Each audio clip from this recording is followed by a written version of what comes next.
Hi friends, welcome to my channel. నేను అలసందలు curry చేస్తున్నా. అలసందలు బాయిల్ చేశాను.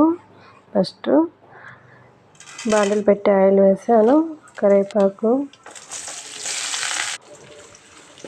ఉల్లిపాయ,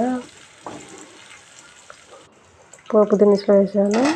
తర్వాత కొంచెం వేగిన తర్వాత అల్లం వెల్లుల్లి పేస్ట్, కొద్దిగా పసుపు, టమోటా వేసాను, కారం.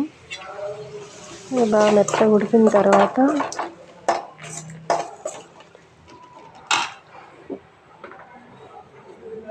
వన్ మినిట్స్ టమాటా మెత్త ఉడికాయి. తర్వాత ధనియా పౌడర్ 1 స్పూను, సాల్ట్ తగినంత, చింతపండు 2 రెమ్మలు,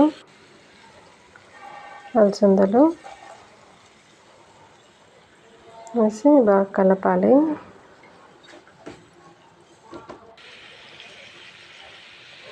పుదీనా కొంచెం,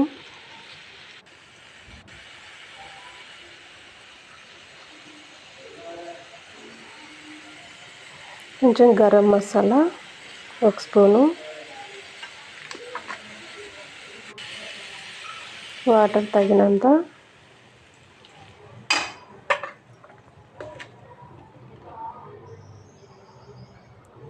అయిపోయిందండి.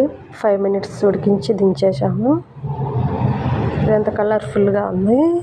చాలా రుచిగా ఉంటుంది. చపాతీలకు కానీ రాగి ముద్దలకు కానీ చాలా టేస్ట్గా ఉంటుంది. మీకు నచ్చితే ఇలా చేసుకోండి. లైక్ కొట్టి సబ్స్క్రైబ్ చేసుకోండి. Thank you.